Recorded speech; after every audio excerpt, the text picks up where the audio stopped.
tem muitas pessoas nesse começo do ano que estão traçando metas, que estão fazendo, querendo conquistar algumas coisas, e isso é bom, isso é saudável, mas antes Deus manda dizer que você precisa se organizar. A graça e a paz, meu querido irmão, minha querida irmã, pastor Edivaldo Oliveira falando aqui.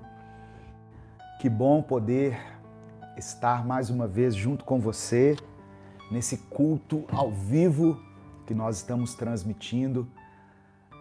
Eu falo daqui diretamente de Belo Horizonte. E eu queria que você escrevesse aí nos comentários de onde você está falando. Coloque aí o seu nome, de onde você fala, coloque o seu pedido de oração. Nós vamos celebrar um culto ao nosso Deus, um culto ao nosso Senhor. Amém? Eu sempre tenho dito aqui no começo das transmissões e sempre ressalto aqui a importância de você deixar o seu like, caso você esteja aí acompanhando pelo YouTube, de você curtir, se você estiver acompanhando pelo Instagram ou pelo Facebook, de compartilhar essa mensagem com seus contatos e de se inscrever no nosso canal no YouTube, curtir a nossa página no Facebook ou seguir o nosso perfil no Instagram e nas demais redes. Nós estamos em várias redes sociais. A Mariana essa semana estava me mostrando redes que eu nem sabia que existiam, mas que tem Minuto com Deus lá. Tudo isso é para a glória de Deus. Nós postamos conteúdo exclusivamente cristão todos os dias. Se você quiser apoiar o nosso ministério, na descrição da mensagem, do vídeo, tem uma conta jurídica, tem um Pix, nós temos um Apoia-se, temos um site no Apoia-se. E uma forma de nos ajudar é adquirindo os nossos livros, que estão disponíveis pelo site da editora UpBooks. Um desses livros é esse aqui que eu estou divulgando, O Seu Tempo é Agora. Deixa eu colocar aqui para o pessoal do Instagram, do Facebook. O Seu Tempo é Agora. É um livro de mensagens devocionais, uma mensagem para cada dia do ano. Inclusive, todos os dias, às 10 da manhã, eu estou aqui no YouTube fazendo uma reflexão, extraindo mensagens desse livro aqui, O Seu Tempo é Agora. É um livro que vai te ajudar a ter o seu momento com Deus. E se você ler uma página apenas por dia, certamente a sua vida será abençoada, será edificada. Amém? Um outro livro que eu estou recomendando aos casais é esse livro aqui, olha, Casamento Firmado na Rocha.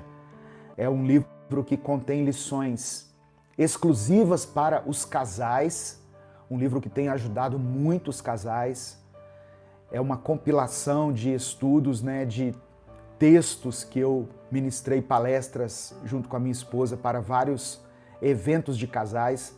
E nós decidimos lançar esse livro aqui, que traz, ao final de cada lição ministrada, traz também uma proposta de atitude prática para que o casal consiga alcançar aí a plenitude, o equilíbrio no seu relacionamento conjugal. É um livro para você ler junto com a sua esposa, junto com o seu cônjuge, com o seu marido.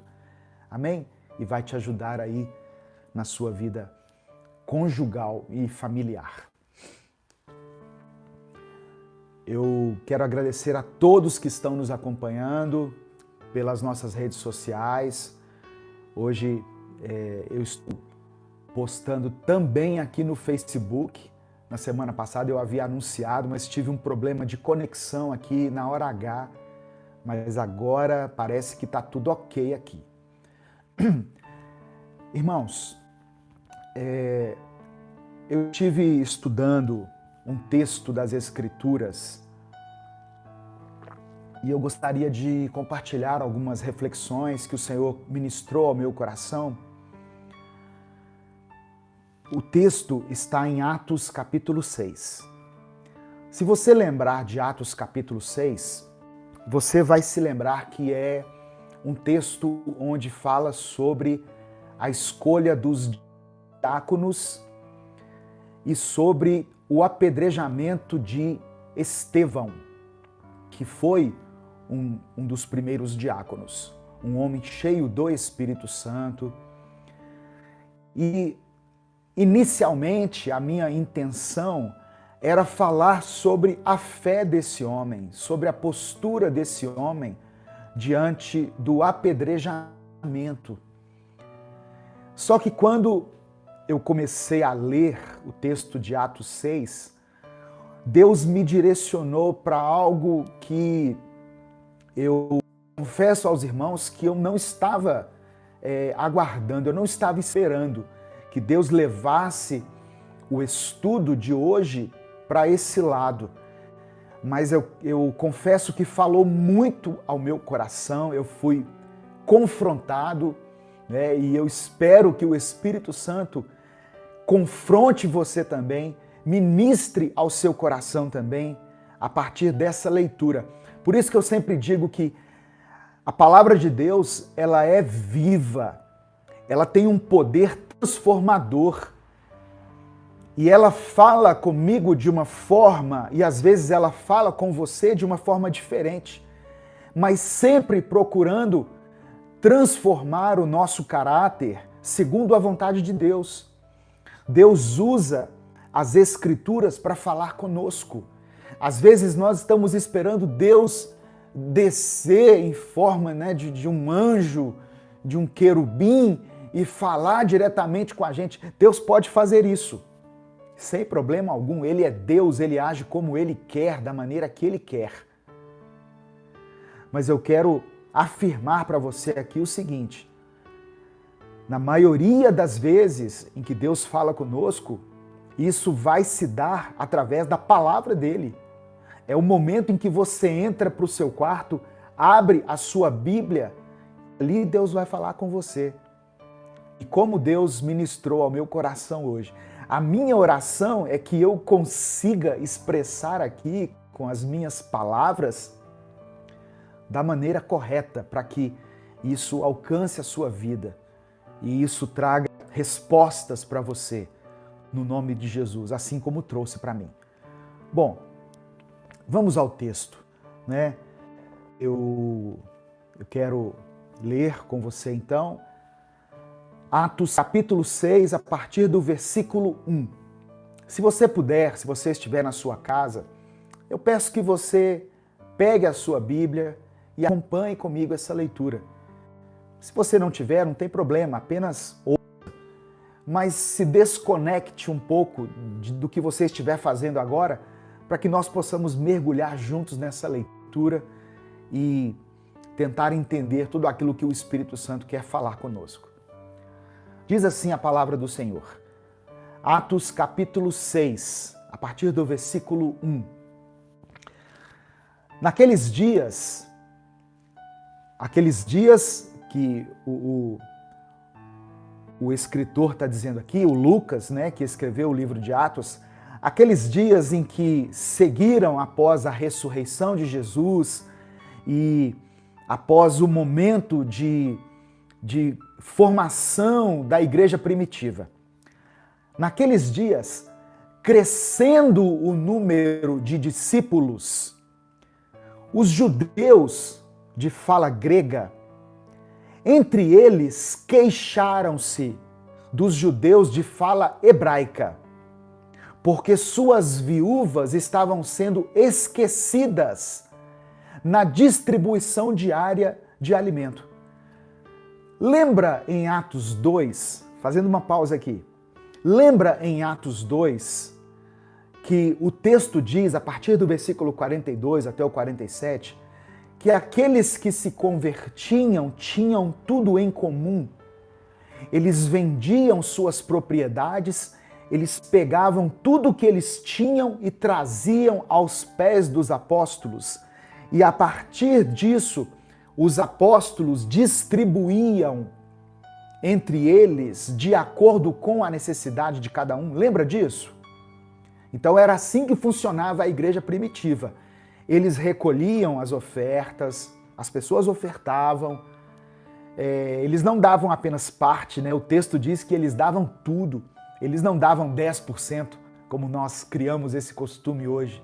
Eles não tinham o costume de dar o dízimo naquele momento ali. Tamanha era a paixão pela obra, pela igreja, pelo Senhor Jesus, que eles davam tudo o que tinham. E depois que recolhiam tudo, distribuíam segundo as necessidades de cada pessoa. Era assim que funcionava. Só que aconteceu que, nesse momento aqui, em Atos 6, os judeus de fala grega se queixaram dos judeus de fala hebraica, porque as viúvas deles estavam sendo esquecidas na distribuição diária de alimento. O verso 2 diz assim: por isso os 12 reuniram todos os discípulos, aqueles 12 que haviam sido escolhidos por Jesus, né, exceto Judas, que já havia morrido, mas juntou-se a eles Matias, que foi escolhido por eles. Os 12 reuniram todo mundo, reuniram a igreja e disseram o seguinte: não é certo negligenciarmos o ministério da palavra de Deus a fim de servir as mesas. Eu estou lendo a Nova Tradução na linguagem de hoje. Eu vou até abrir aqui uma outra versão que eu gosto, que é, ou melhor, eu estou lendo a NVI, Nova Versão Internacional. Eu vou abrir aqui a Nova Versão na linguagem de hoje. A NTLH, Atos capítulo 6, diz assim, olha, no versículo 2. Então os 12 apóstolos reuniram todo o grupo de seguidores e disseram, deixa eu só mudar a internet aqui desse aparelho aqui, que está com uma baixa qualidade de conexão, ok? Eles disseram assim, tá reconectando aí o Instagram. Então os 12 apóstolos reuniram todo o grupo de seguidores e disseram, não está certo nós deixarmos de anunciar a palavra de Deus para tratarmos de dinheiro.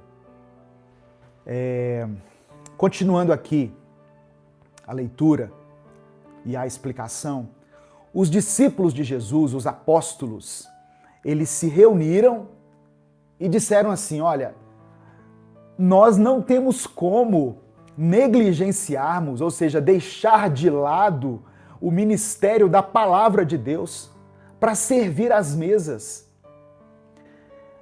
Irmãos, escolham entre vocês 7 homens de bom testemunho, cheios do Espírito e de sabedoria. Passemos a eles essa tarefa. E nos dedicaremos à oração e ao ministério da palavra. O que os apóstolos estavam dizendo?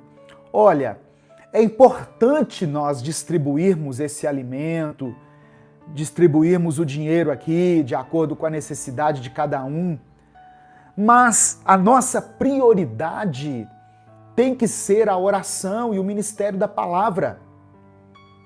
Então nós vamos escolher algumas pessoas para fazer esse serviço. E eles escolheram então 7 pessoas, tá aqui no versículo 5. Olha só. Tal proposta agradou a todos.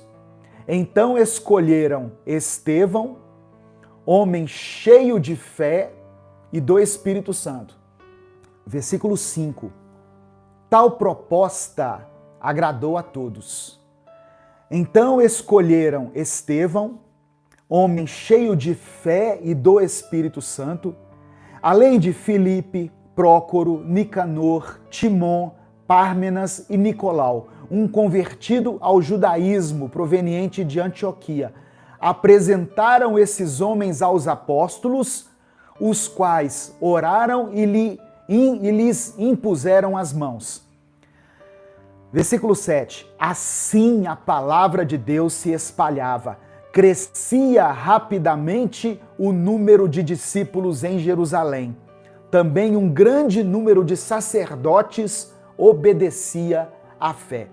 Como eu falei para os irmãos no começo, a minha intenção era pregar em Atos capítulo 6, a partir do versículo 8, que começa a falar sobre a história de Estevão, a trajetória de Estevão, um homem cheio de Deus, mas que foi levado ao apedrejamento. Mas aí Deus me fez parar nesse texto aqui, onde fala sobre organização. E é sobre isso que eu quero falar. A igreja estava crescendo, mas para que ela crescesse de forma saudável, para que ela cumprisse o seu propósito, foi preciso que Deus fizesse com que eles se organizassem. E aí Deus começa a falar comigo, e eu peço que fale com você da mesma forma. Tem muitas pessoas nesse começo do ano que estão traçando metas, que estão fazendo, querendo conquistar algumas coisas, e isso é bom, isso é saudável, mas antes Deus manda dizer que você precisa se organizar. Não adianta você crescer, você querer crescer, independentemente de qual área eu esteja falando, sem você se organizar. É preciso administrar de maneira correta todas as áreas da sua vida. Eu preciso administrar o meu tempo, por exemplo. Como você administra o seu tempo? E hoje Deus ministrou isso ao meu coração, quando pela manhã a minha esposa arrumou a cama.